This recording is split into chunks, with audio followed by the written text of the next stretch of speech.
What truly happens in the first moments after we draw our last breath? It is the one question that has haunted humanity since the dawn of time.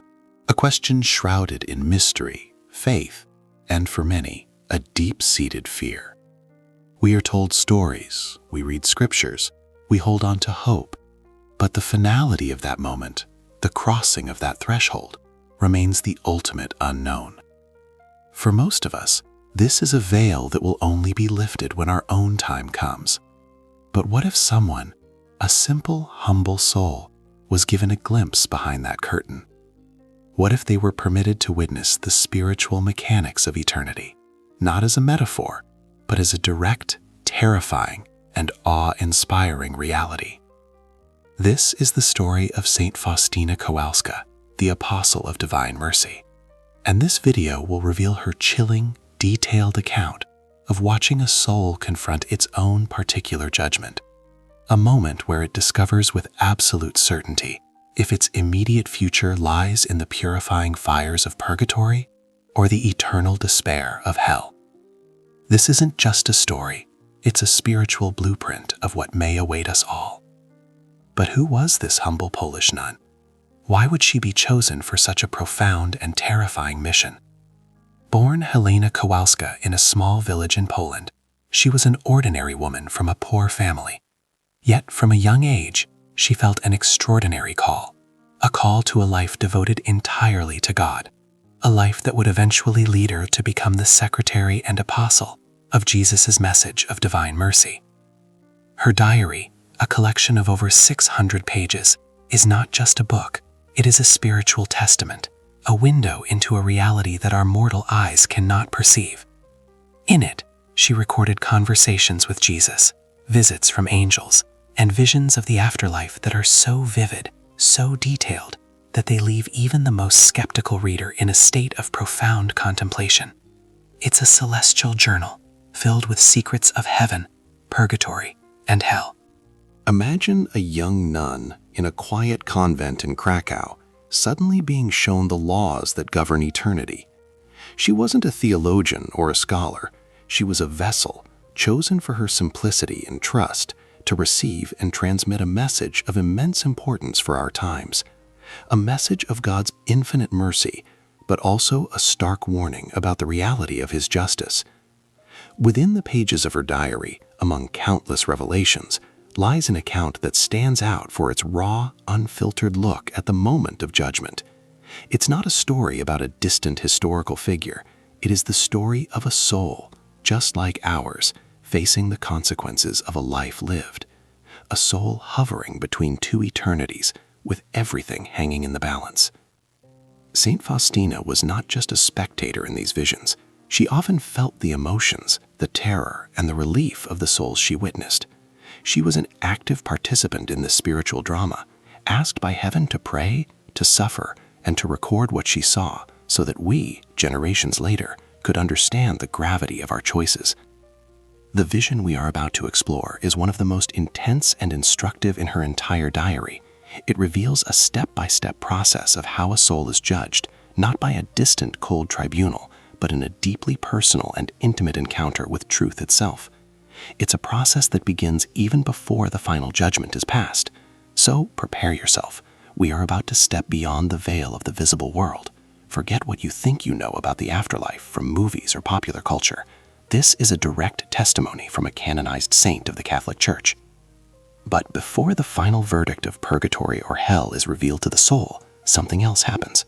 A final, crucial moment where the soul itself is forced to see everything with a divine clarity it never had on earth. Are you ready to discover what that first terrifying step of judgment is? That first step, the one that happens before any sentence is passed, is a moment of shocking, absolute clarity. Saint Faustina describes it as the soul being plunged into the very essence of God. And in that divine light, everything becomes clear. The soul is shown its own life, not as a hazy memory, but as a vivid, undeniable reality. Imagine your entire existence, from your first conscious thought to your very last breath, playing out before you in a single, timeless instant. Every word you spoke, both in love and in anger. every action you took, both seen and unseen, every secret thought, every hidden intention, every missed opportunity to do good. Nothing is hidden. This is not a simple review, it is an illumination. The soul sees itself as God sees it.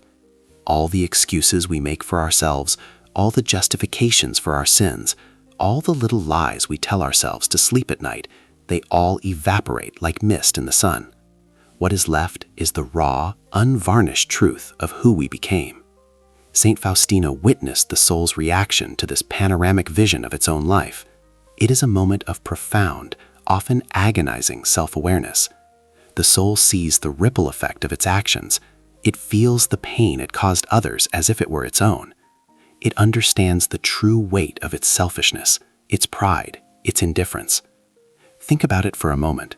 A harsh word spoken to a loved one in a moment of frustration, the soul doesn't just remember it, it feels the sting of that word in the other person's heart.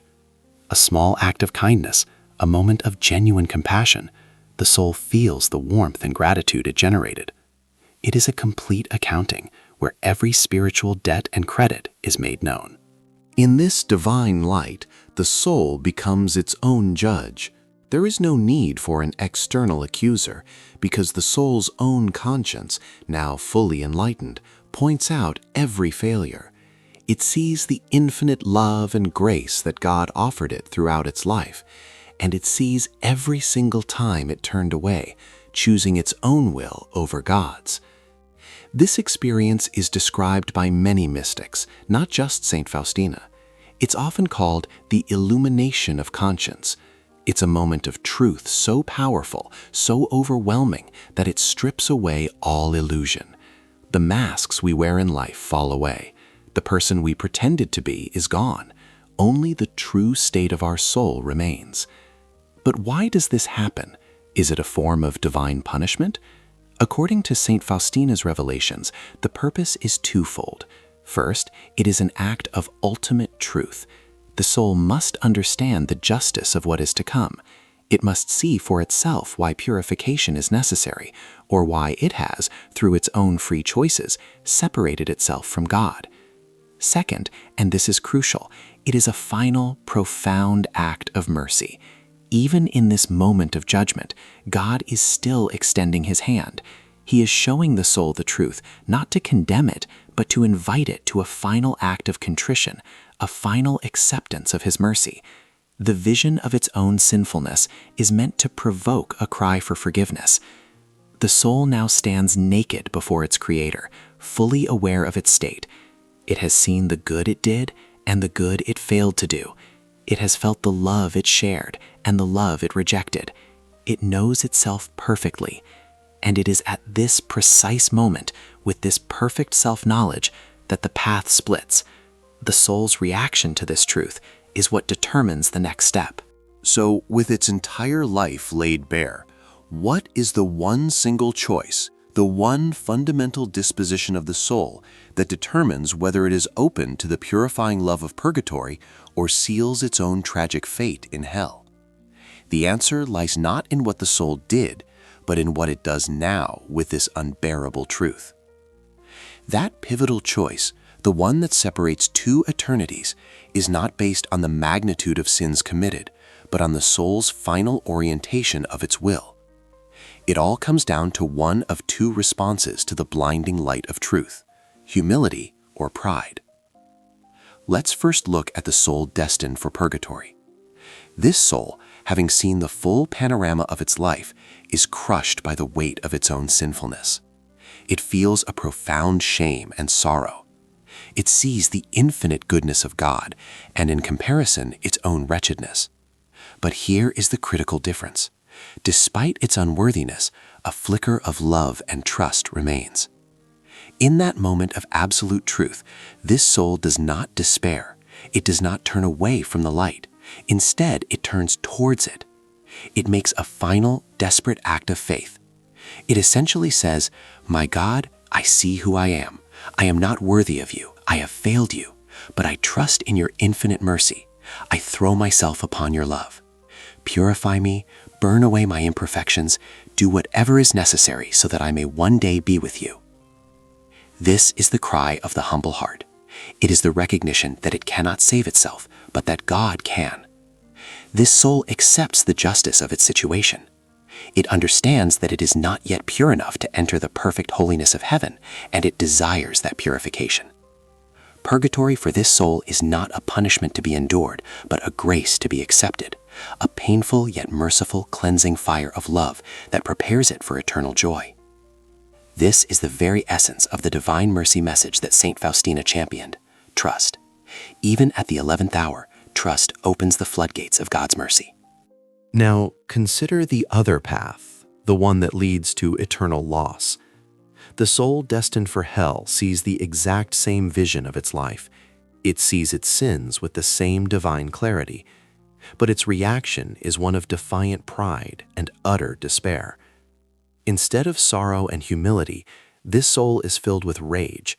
It hates the light of God, because that light exposes its own darkness. It cannot bear to see its own moral ugliness in the presence of perfect goodness. It is consumed by a final, unyielding self-love. It refuses to admit its fault, to ask for forgiveness, to accept a love that it feels it doesn't deserve and therefore resents. This soul, in its pride, effectively says no to God. It is a silent, internal, but absolute rejection. It is the ultimate act of turning in on oneself, choosing its own brokenness over God's healing love. This is the sin of Judas, not his betrayal, but his despair, the belief that his sin was greater than God's forgiveness. Saint Faustina described the profound agony of witnessing such a choice. She saw that God does not condemn anyone. It is the soul itself that, by its own free will, condemns itself. It tears itself away from God. It chooses the emptiness of a life without Him, because it cannot stand the presence of His all-consuming love. Hell is not a place God created for revenge. It is the state of a soul that has definitively and eternally rejected love itself. This final choice is the culmination of a lifetime of smaller choices. It is the final harvest of a life spent cultivating either humility and trust or pride and self-reliance. For Saint Faustina, this vision was a terrifying confirmation of the importance of every single moment of our lives on earth. So we have seen the two paths diverge based on a single final choice of the will. The soul that chooses humility and trust accepts the need for purification. But what is this state we call purgatory really like? What did Saint Faustina see when her guardian angel led her into this realm of suffering and hope? Was it a place of fire or something else entirely? The vision of purgatory that Saint Faustina was granted was not one of simple fire and brimstone. It was something far more profound, a state of being that was both agonizing and filled with an unshakable certainty of hope. Her guardian angel led her to a place she described as misty, filled with fire, yet this fire was unlike any we know on earth. It was a clean, purifying flame, a fire of love. This may sound like a contradiction, but think of it this way. It is the fire of God's immense, perfect love, burning away everything in the soul that is not love. Every attachment to sin, every stain of selfishness, every remnant of pride that was not fully dealt with on earth must be cleansed before a soul can enter the perfection of heaven. The souls she saw were suffering terribly, and they told her what their greatest torment was. It was not the fire itself. The greatest suffering, the central agony of purgatory, was their intense and constant longing for God. They had seen God in their particular judgment. They had been bathed in the light of His truth and beauty, and now they were separated from Him. Imagine loving someone with every fiber of your being, knowing they are just beyond a veil, and being consumed by a desire to be with them, yet being held back by your own unworthiness. This is the pain of purgatory. It is a homesickness of the soul on a cosmic scale, a deep, aching, burning yearning for the source of all love, a love they now understand perfectly, but cannot yet fully embrace. Yet this place of intense suffering is also a place of immense hope. Unlike the souls in hell, these souls are the holy souls. They are saved. They know with absolute certainty that their suffering has an end. They know that one day, when their purification is complete, they will enter into the eternal joy of heaven. This certainty is their comfort and their strength. And they are not alone in their suffering. Saint Faustina saw the Blessed Virgin Mary visiting them. She described Mary as the star of the sea, coming to bring them refreshment and relief. This beautiful image reveals that God's mercy does not abandon the souls in purgatory. His mother, our mother, personally tends to them, comforting them in their trial. But here is a part of the vision that directly involves us, the living. The souls told Saint Faustina something crucial. They cannot help themselves. Their time for meriting grace is over. Their purification is a passive process. However, we on earth can help them. Our prayers, our sacrifices, the offering of Holy Mass, and our acts of charity can shorten their time of suffering and hasten their entry into heaven. This is not just a theological concept. For Faustina, it was a direct request from the souls themselves. They begged her for her prayers, and she promised she would not forget them. This vision transformed her understanding of the Church, showing her that the bond of love between those on earth, those in purgatory, and those in heaven, the communion of saints, is a powerful, living reality. The suffering in purgatory is real, and it is intense. It is the pain of a love that is not yet fulfilled. It is a mercy that purifies. But if this is the necessary cleansing for souls who are ultimately destined for heaven, what did Saint Faustina witness when she was taken to the place where God's mercy is no longer sought and all hope is extinguished forever? What did she see in the abyss of hell?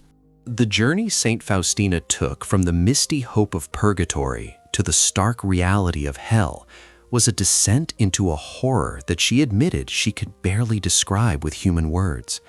She wrote in her diary, "Today I was led by an angel to the chasms of hell. It is a place of great torture. How awesomely large and extensive it is." She felt it was her duty, commanded by God, to testify to its existence so that no soul could ever say there is no hell or that no one has ever been there.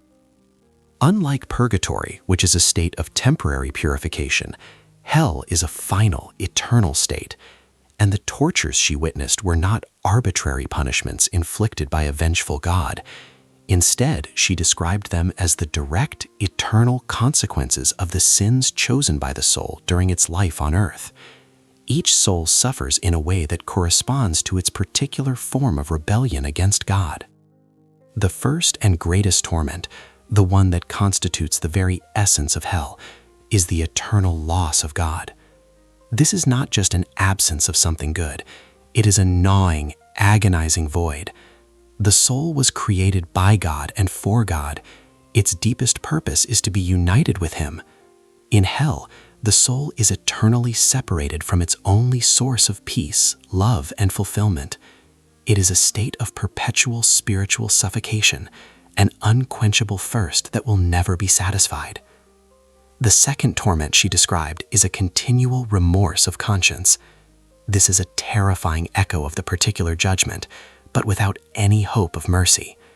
The soul is forever forced to contemplate its own evil, its own foolishness, its own rejection of a love that was freely offered. It sees the good it could have had, the joy it threw away, and this knowledge becomes a fire that gnaws at it from within, a self-inflicted torture of what if that has no end. The third torment is the unchanging nature of their condition. In purgatory, there is hope. In hell, there is only the crushing certainty that their state will never, ever change. The despair is absolute. Time ceases to have meaning, stretching into a meaningless eternity of suffering. The soul is locked into its final choice of no to God, and that no echoes for all eternity. Saint Faustina then described specific torments. There is a fire, but she specified it is a fire that is purely spiritual. It is the fire of God's rejected love, a fire that penetrates the soul itself without consuming it, causing unimaginable pain. This is the ultimate paradox. The very love that was meant to be their joy becomes their torment, because they have made themselves incompatible with it.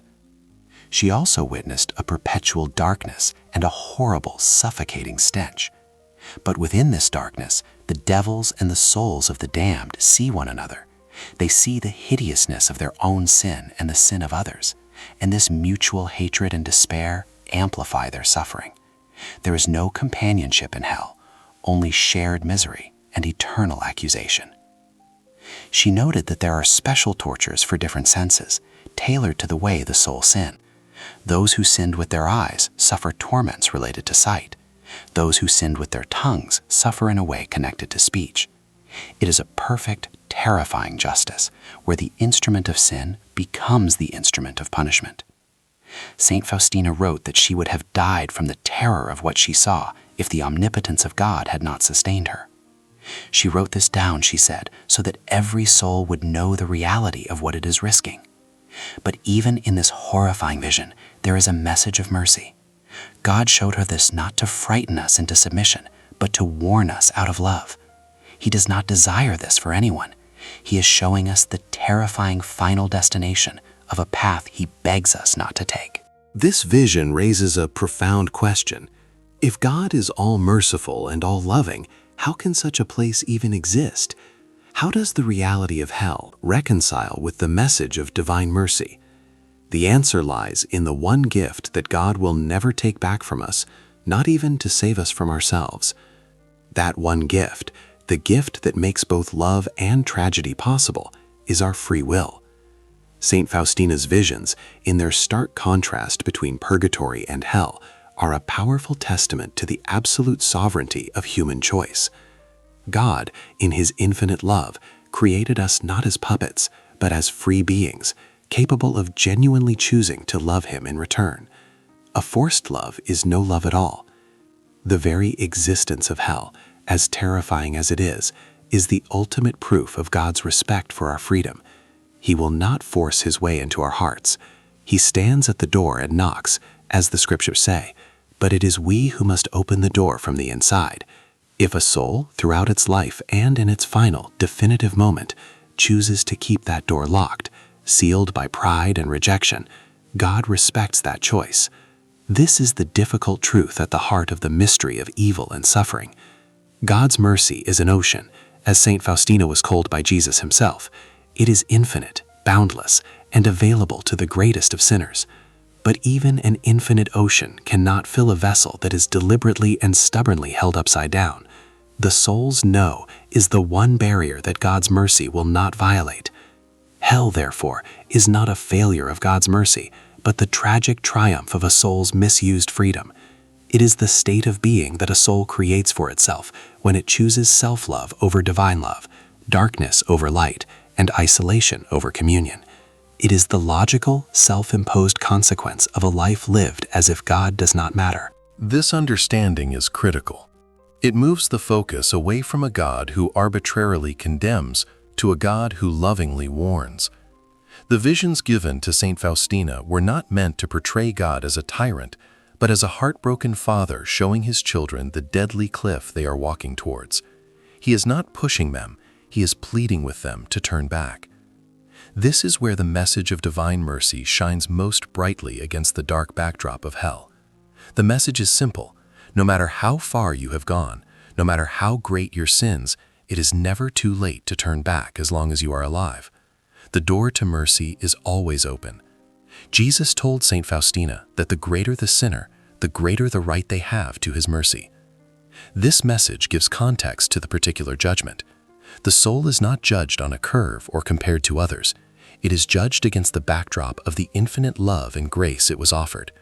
The question at the heart of the judgment is not, were you perfect, but did you trust in my mercy? Did you, in the end, accept my love?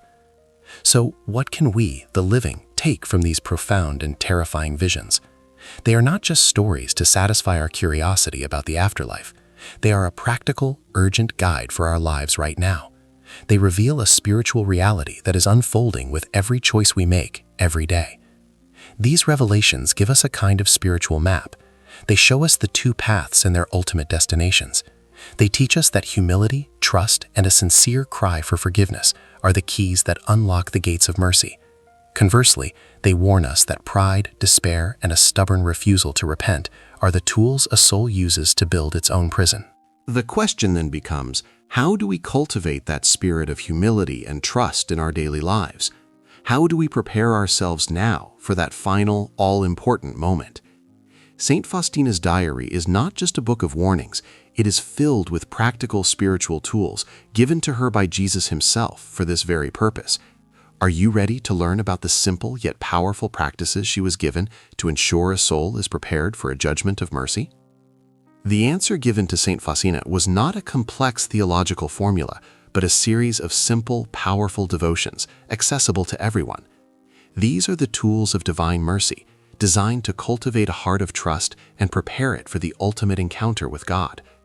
First, Jesus gave her the chaplet of divine mercy. This simple prayer, recited on rosary beads, is a profound plea for mercy, not just for oneself, but for the whole world. Jesus promised that souls who recite this chaplet will be enveloped by his mercy in their lifetime, and especially at the hour of their death. He said that even the most hardened sinner, if they say this chaplet only once, will receive grace from his infinite mercy. It is a lifeline, a way to place ourselves and others directly into the ocean of his love. Second, he requested the veneration of the Divine Mercy image, the painting of Jesus with rays of red and pale light streaming from his heart. Beneath it are the words, "Jesus, I trust in you." This is not an idol, but a constant reminder, a visual sermon. The image is meant to be a vessel of graces, reminding us that his mercy flows ceaselessly. To look at this image and to say those 5 simple words, "Jesus, I trust in you," is to make an act of faith that disarms justice and opens the floodgates of love.